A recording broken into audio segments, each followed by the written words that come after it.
This is Mr. Gilman, and today we're going to talk about circles and circumference.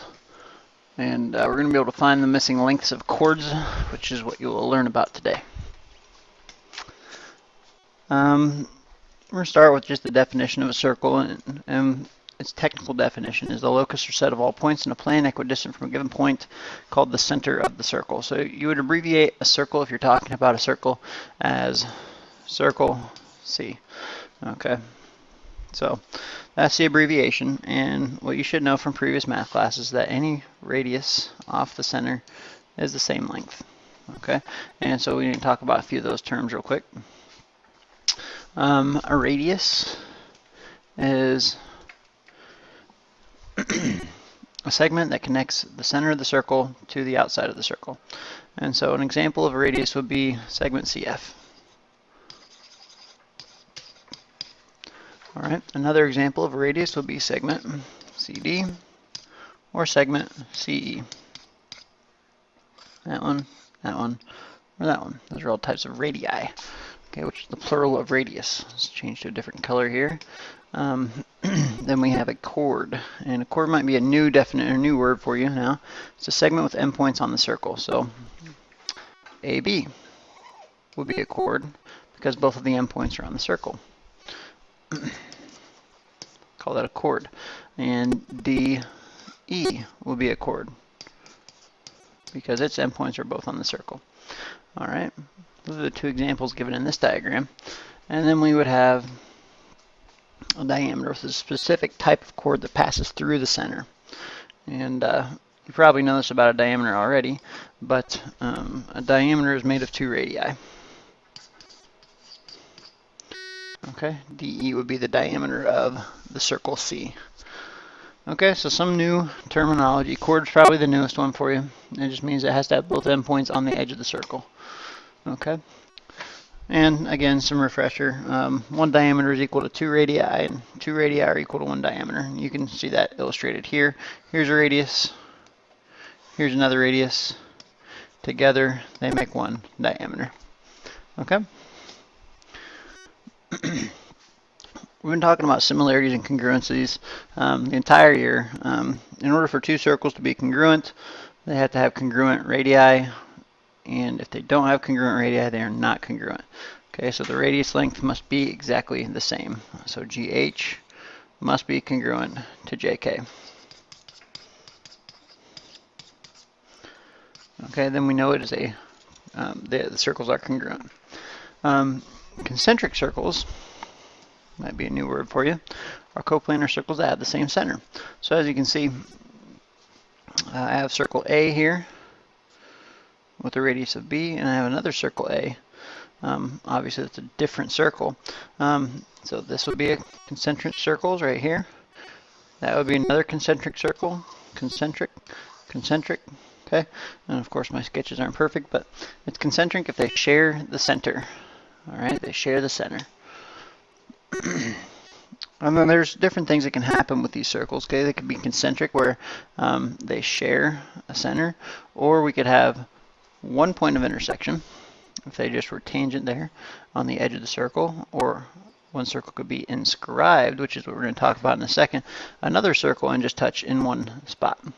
Or we could of course have a Venn diagram-ish looking thing with different sizes of circles.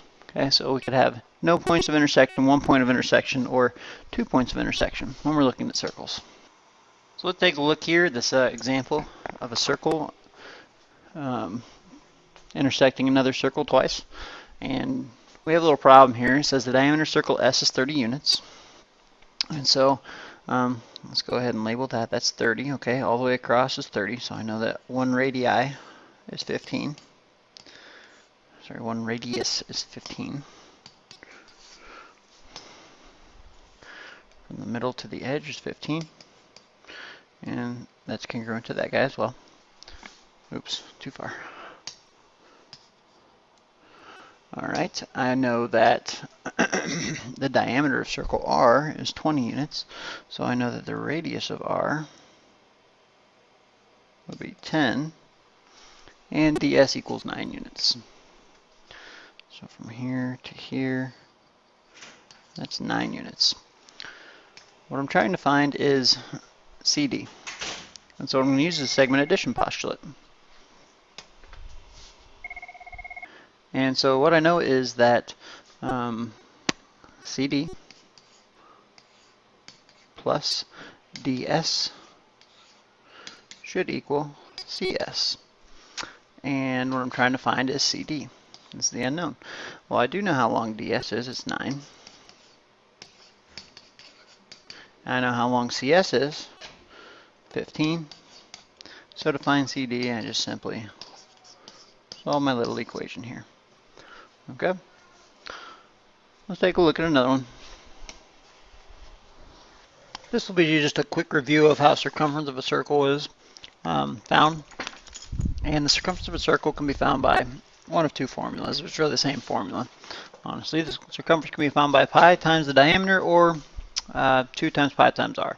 The equivalent parts in the equation, of course, are the diameter comparing to 2r. 2 radius is the diameter, so it's the same formula. So just depending on what information they give you, that will dictate which formula you want to use, or you can use just one all the time. It doesn't really matter. Just it should be a review. Circumference equals pi times diameter, or 2 pi r. In this case, they give us the radius as 2.5 centimeters, so I'm going to go ahead and use the one with the radius in the formula. Circumference would equal 2 times pi times 2.5. I guess I should remind you again of what circumference is. If this is my circle, the circumference is like the perimeter of the circle. It's the distance around the circle. Okay, it's different than area. So I guess that's important to emphasize, that circumference is the perimeter, distance around. So the circumference in this case for the circle, if it had a radius of 2.5, would be 5 pi. We're just going to leave it in terms of pi for now. If we needed a specific amount and we wanted to round it to the nearest tenth, something like that, I would take, this would be my solution for now because it says leave your answer in terms of pi. I would take 5 times 3.14 if I was looking for a decimal approximation. I would solve it from there. This time they give me the diameter of a circle. They say it's 16, so I'm going to use the first formula. The circumference equals pi times diameter, so pi times 16.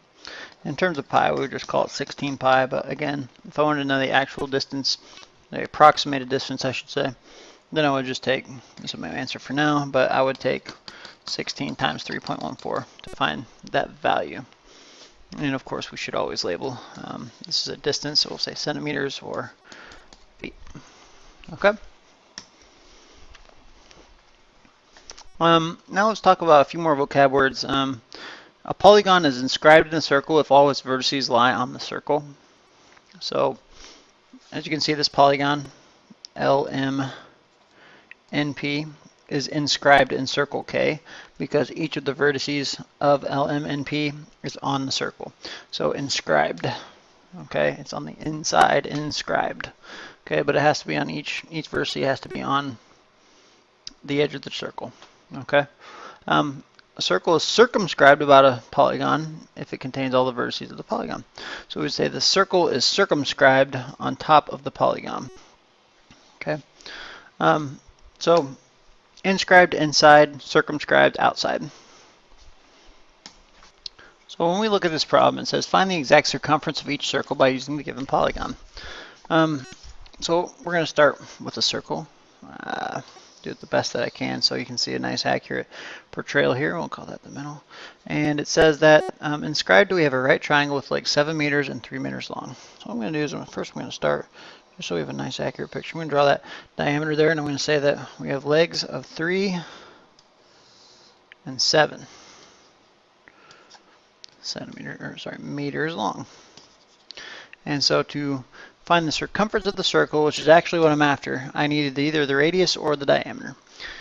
To do that, I know if this is a right triangle, then I can find the hypotenuse. 3 plus 7 squared equals the diameter squared, so we'll just call it d squared. 9 plus 49 equals d squared. And so I know the diameter would equal the square root of 58. So if this length is the square root of 58, and I know that circumference is pi times diameter. Then I know that circumference would be the square root of 58 pi outside the square root. All right, so that'd be the circumference of that circle. Take a look at another one here. It says find the exact circumference again of the circle by using the given polygon. When a circumscribed square, so the square is circumscribed. Ooh, that was a pretty good drawing.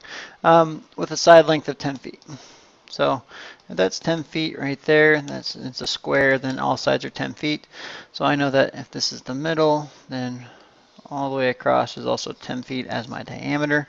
The circumference would equal pi times diameter, or the circumference would equal 10 pi. All right, pretty straightforward today.